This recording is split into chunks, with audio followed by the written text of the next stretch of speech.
My brothers and sisters, we gather here today to mourn the loss of Thomas D. Jasper Cat. Friend to some, foe to others, bitter both to a certain mordant, but an icon for all of us. Let us take a moment of silence for the first ever Toon Force user in Death Battle history that actually died. Wait, holy shit, really? Yeah, Wile E vs Tom kinda set a whole new standard for Toon Force Death Battle episodes. It's not a Toon Force W, no stalemate, no mere KO, just cat in the splat. There's no doubt about that. There's also been the second end-round fight that was kinda more grounded than I was hoping for, so either from a Death Battle perspective or a Knock of Krypton perspective, lots to discuss for this slapstick showdown. Like and subscribe for more videos, shout out to Kaiser for shouting me out in his review, and without further ado, may the Toon Force be with you, cause it sure isn't always on deck for this too. I may mention this throughout the video, but I am pretty sure every single Toon Force Death Battle episode got some kind of callback in this one. Unexpectedly serious World War II background like with SpongeBob, nods to their real animal counterparts like Courage and Scooby, the winner once again uses a fat lady bomb, parallels are made between them, gods and abominations of mythology, like with Popeye and SpongeBob again. Although this last part got notably subverted, we have a YouTube fourth wall break like in Deadpool vs Pinkie Pie and arguably Deadpool vs The Mask, in which we also get an easter egg that confirms that Bill Cipher is still trapped. Like everyone, I always associated Wile E with the concept of getting the short end of the stick, but his father forbidding him to speak until he captured the Roadrunner adds an oddly dark lens to his silent nature. Thank God he feels comfortable enough to talk around bugs at least. Speaking of, I am quite fond of how consistent they are with Wile E's speed, let's say. At first him being called the fastest Looney Tune feels a bit off, but it never becomes true per se, unless you don't wanna count Roadrunner as a full Looney Tune for some reason. But keeping up with someone who's immeasurably fast does put you pretty much above anyone else who doesn't control the flow of the story itself. Yet even bugs needed that little extra burst of speed to outrun Wile E's natural pace, which is exactly what happens in the battle itself too. Got a lot of consistency. I really wish I could say the same regarding the wishy of gadgets shown in the analysis and the ones that actually show up. Like, I get it, budget and everything, and yes, Tom relying on whatever he finds on the spot instead of ordering from a less evil version of Amazon is very character accurate, but I wanna save my thoughts on that for later. I had no idea Yosemite Sam and Marvin the Martian had a cosmic brawl, but this is sure is a raw as fuck way to let me know. As far as I'm concerned, this is the superior Cowboys and Aliens. Pretty shocking we didn't get any Coyote vs Acme reference. I guess they just decided to not reference it at all because of how much that could have changed while recording the episode. But it's always nice to get some insight on IRL creators, behind the scenes goodness, or whenever the other combatant is referenced in their opponent's breakdown, usually to acknowledge who inspired whom. And then we finally get to the rules. Now, I was the type of viewer to pause to read this all the way through in my reaction, because they gave me time to pause, and the one that kinda spoiled the episode for me was the old quote, "No outside force but Roadrunner or Wile himself can be the result of the latter's undoing." Honestly hilarious how a rule made to ensure his suffering ended up saving his ass here. Also, I think this season is slowly setting the standard that resisting information or erasure will be the newest hill to climb, right next to being for me the Marvel Odyssey. She hasn't exactly been a saving grace either lately. Besides the hilarity of roasting the living shit out of Wile E at the end, I did like how they went over his recent outings where he becomes a veritable Toon Force teacher, fusing the two Tiny Toons continuities together. Fifi LaFoom was a massive childhood crush of mine, by the way. I mean, look how they do her. I swear the 90s had an active full indoctrination program going on. The editing team managing to put every single Tom meme face in his analysis is not only just great, but also works as an actually funny version of mentioning all of James Bond's movies. That was such a random stray to a perfectly fine episode, I'm sorry. I just realized I never mentioned Bond Week even once in the 2-3 years I've been a Death Battle YouTuber. We then hear about a sword that casts shadows, would have been cool to see, a potion to regale lights, sure would have been useful. Look, we've been getting a lot of battles that fulfill the cool things you can do with these two lists pretty excellently lately, so I'm not expecting every episode to keep up with that 11 out of 10 energy, but at the same time, and without me knowing how much communication happens between the team or not, I don't understand why place such a particular spotlight on things you know won't be in the fight for one reason or the other. It's kinda like the Chekhov's gun not being fired by the end of the story, you know? Speaking on how to use given time, I've seen many say that the analysis gets a bit lost between the Sun Tom and Jerry session and the origins of the names.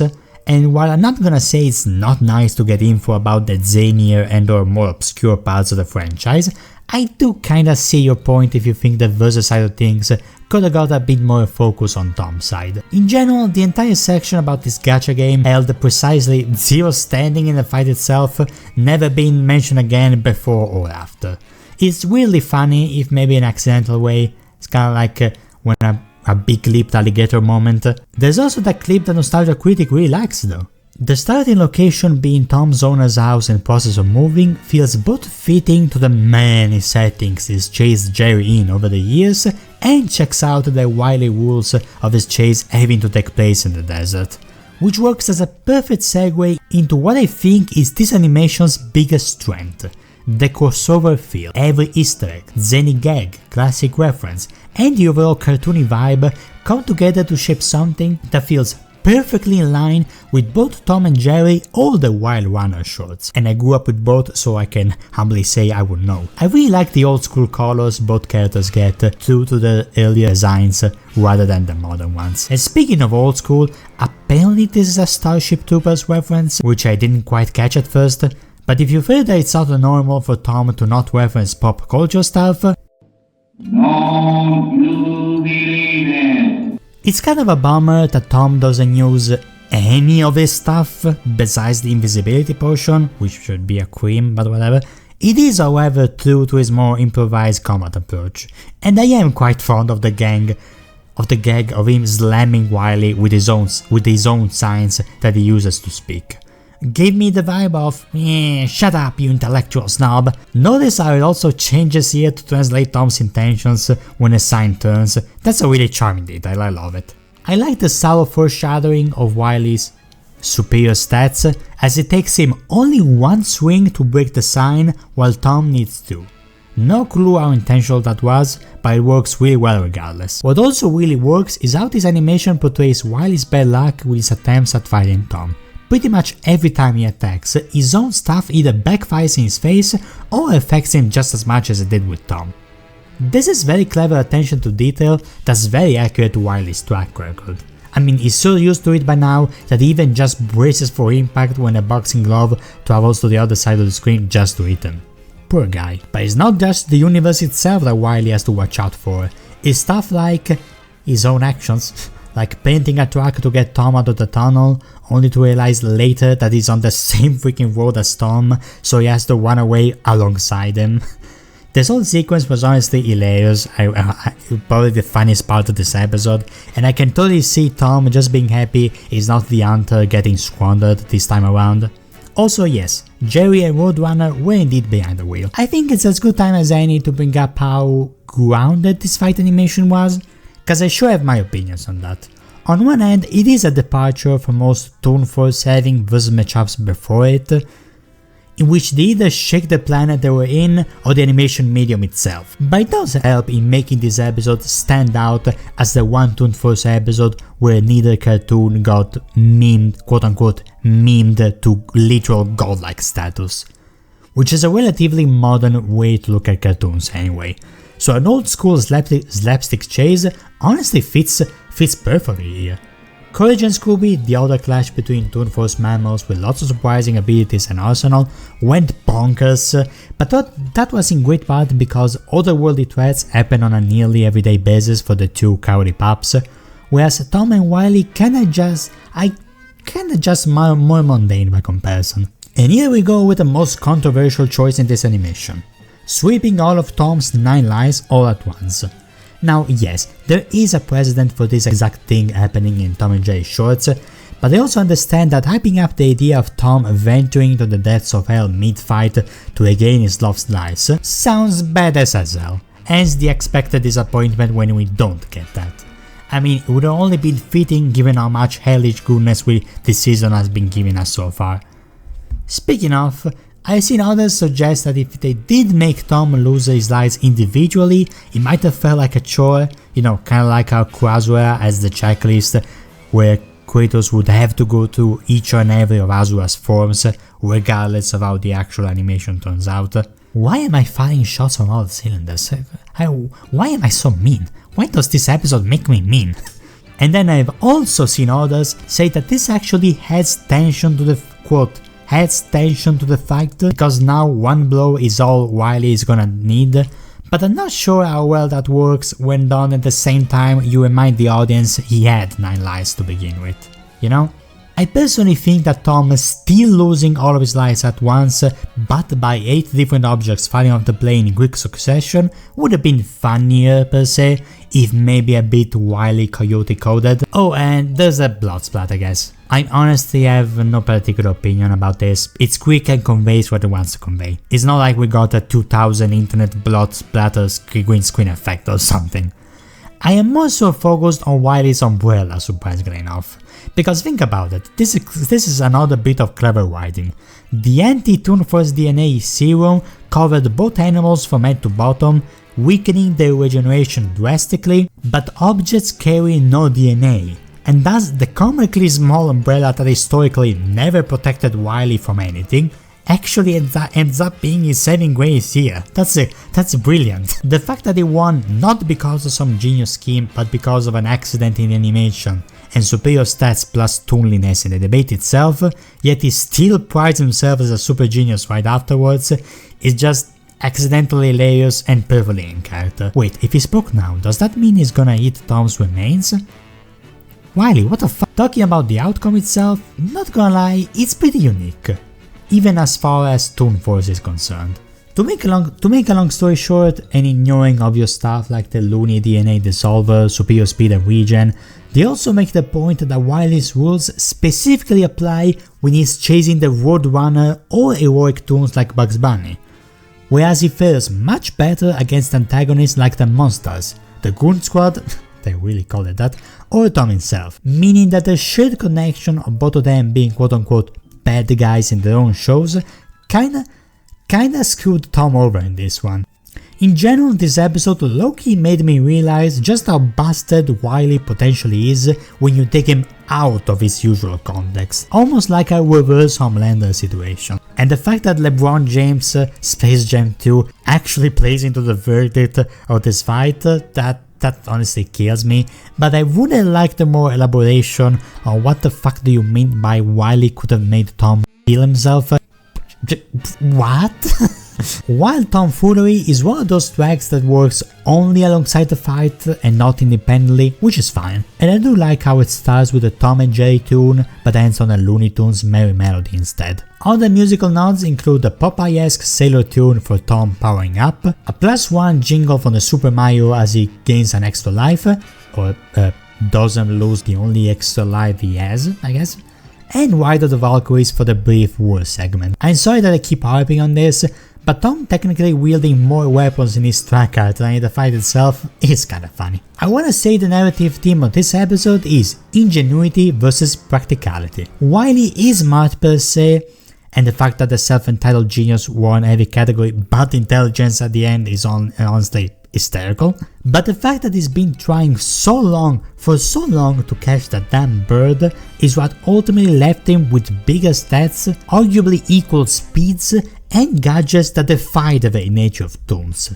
In contrast, Tom and Jerry were basically friends, the former just had the biggest success rate in general, and his adventures, even the more outlandish ones, are generally more grounded than in Looney Tunes. So this resulted in the cat simply falling short both in his ambitions and how much he evolved his potential. Yeah, why not? Let's talk about the Toon Force characters like as if they were Dragon Ball Super Saiyans. In a way, Wile E has been trying so hard for so long to catch his feathered nemesis that over time he simply became far stronger, faster, and more resilient than Tom could ever manage, even crafting a weapon that nullifies their immortal nature as toons. At the end of the day, both Tom and Wile E committed several crimes against humanity and need to be locked up by authorities.